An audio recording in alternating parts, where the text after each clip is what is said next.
pessoal, João Vitor Wrobleski, estudante de psicologia, e hoje vamos tratar de um assunto que me despertou a questão de estar trazendo para esclarecer um pouco a respeito de algumas coisas, a respeito do próprio canal e da forma como eu trabalho com as temáticas.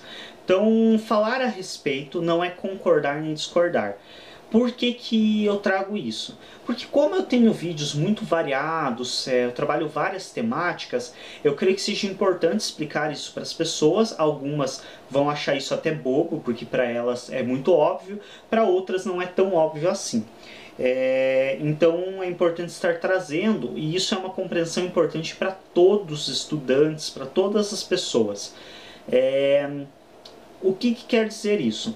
Por exemplo, pode-se escrever grandes tratados sobre o nazismo ou sobre a vida de Hitler, e não significa que essa pessoa está defendendo a máxima de superioridade ariana.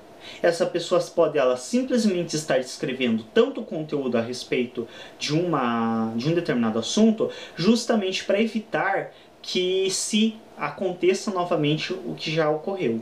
Então tem inclusive uma máxima que é utilizada muito dentro da história, que é: o povo que não estuda a sua história está fadado a repeti-la. Então, se você não conhece o que já ocorreu na história, você acaba correndo o risco de fazer novamente o que já foi feito. Então, o fato de você estudar uma situação que é tida como um grande horror da humanidade não significa que de modo algum você apoie aquilo, incentive ou aprecie aquilo. Significa que talvez você justamente esteja estudando tanto e produzindo material na área para justamente dizer: olha, já foi feito e já deu porcaria, nem pense em fazer novamente. Assim como você pode pegar uma área, estudar muito e produzir muito material, muito conteúdo, justamente querendo chamar seguidores para essa ideologia. Então ambas as vertentes são válidas, porém uma não pode ser automatizada. Nenhuma das duas, na verdade, pode ser automatizada. Então o fato de um sujeito escrever, falar, estudar a respeito, não pode nem ser considerado já como máxima a priori ele gostar daquilo, e nem o inverso, nem não gostar. Porque o que vai determinar isso é o posicionamento que ele toma por aquilo. Pode ser que ele deteste aquilo, e ele justamente está estudando aquilo para poder entender o porquê que ele detesta e poder reunir argumentações lógicas e embasadas do porquê que ele despreza aquilo. Assim como pode ser o inverso, ele pode estar estudando aquilo porque ele gosta e quer ter mais pessoas seguindo essa ideologia, ou quer compreender melhor essa ideologia. Por que deixar isso tão claro? Porque quando eu me referencio, por exemplo, quando eu trago escolas, abordagens psicológicas, teorias, visões de autores, é literalmente visões de autores daquela abordagem psicológica, daquela escola, daquela teoria. Não significa que necessariamente eu concordo ou discorde daquilo.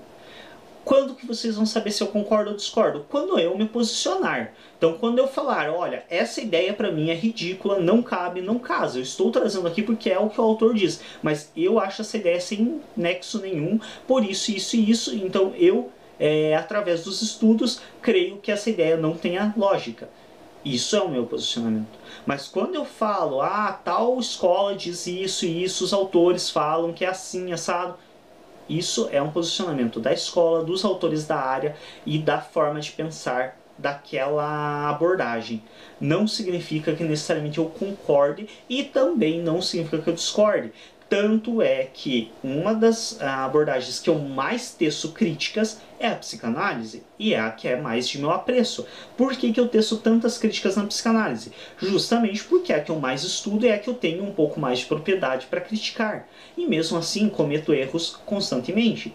Isso também nos traz que discordar ou concordar hoje não significa manter esse posicionamento amanhã. Por quê? Por exemplo, eu via nas obras do Freud uma certa perplexidade quando se tratava da interpretação de sonhos. Então eu via que às vezes me parecia forçado o que o Freud usava para interpretar os sonhos do paciente. Porém, relendo alguns livros do Freud, o que eu encontrei de análise, e relendo o próprio caso do Ana Ock, do Breuer, a questão é: quando o Freud interpretava os sonhos, e aqui estou usando ele como um exemplo porque é uma área que eu estudo mais, ele se utilizava do discurso do próprio paciente. E outra, ele se utilizava de dados que não estão presentes na descrição do caso, como ele mesmo afirma no final de algumas de suas obras, que ele omite muitas das informações dos pacientes. Por quê? Tanto pela questão de que ele talvez não desse conta de trabalhar com todas as informações, como também pela questão de que algumas vezes é necessário se proteger o paciente, proteger a sua identidade. Sendo assim, você não tem acesso a tudo. Então, quando você não tem acesso ao todo, às vezes um pequeno fragmento parece uma coisa completamente sem nexo. Então, quando você olha uma interpretação do sonho que o Freud faz, às vezes dá a impressão que é uma coisa tão idiota e tão sem sentido. Mas por quê? Porque muitas vezes ele deixou de fora todo o contexto onde essa interpretação se casou, por questões aí variadas. Mas o que isso nos dá uma noção melhor, que somente passa pela vida imutável quem com ela nada aprende. Então, se você passou uma vida inteira com a mesma opinião, sem rever, sem se contrariar, é porque, olha, infelizmente eu vou ter que te dizer que a minha recomendação seria reveja a sua vida. Porque se você em momento algum mudou de opinião, reviu conceitos, é porque provavelmente você não aprendeu muita coisa com a vida. Porque qualquer um que aprenda com ela vai rever suas opiniões, vai rever seus conceitos. Então também pode acontecer, por exemplo, tanto em relação ao meu canal, quanto vocês vão ver isso mais do que recorrente nas obras do Freud, mais do que recorrente em outras obras, filosofia muito também, um autor começar o seu trabalho intelectual lá quando jovem, fazendo um tipo de afirmação, e muitas vezes acabar lá na velhice com uma afirmação totalmente distinta, totalmente, muitas vezes inversa mesmo.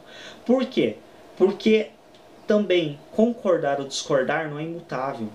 Você constantemente está adquirindo dados novos, você está entendendo e ressignificando o mundo. E isso faz com que você reveja suas opiniões e muitas vezes as mude. O próprio Freud já dizia, não tenho medo de errar, porque não tenho medo de pensar. Então, se você pensa, você erra, e se você erra, se você é inteligente e pensou a respeito desse erro, você vai alterar, vai mudar o posicionamento em relação a esse erro. Por isso, não podemos considerar como estagnado. Então não é porque eu concordo com isso hoje e defendo esse posicionamento que eu vou defender esse posicionamento para o resto da minha vida. Talvez amanhã eu descubra uma coisa nova sobre esse posicionamento que vai me dizer, não, isso aqui não é bem o que eu pensava, não é assim que as coisas funcionam, não me identifico mais com isso e vamos para a próxima. Essa é a magia do ser humano. Já dizia Guimarães Rosa, a magia do ser humano é justamente o fato de ele não estar acabado, sempre estar em constante construção e modificação. Então, nós sempre estamos nos modificando e nos alterando. Por isso, não é nada estranho você ver uma pessoa concordando com algo hoje e discordando amanhã. Talvez ela tenha tido novas visões a respeito daquilo. Porém, obviamente, que quando a gente tem uma pessoa que concorda hoje com uma coisa, discorda amanhã, concorda depois de amanhã, há um questionamento acerca da estabilidade de opinião desse indivíduo. É isso, espero ter esclarecido. Um grande abraço a todos, muito obrigado pela atenção durante esse vídeo. Se inscreva, clique em gostei nos vídeos do canal para nos ajudar a destacar e até um próximo vídeo.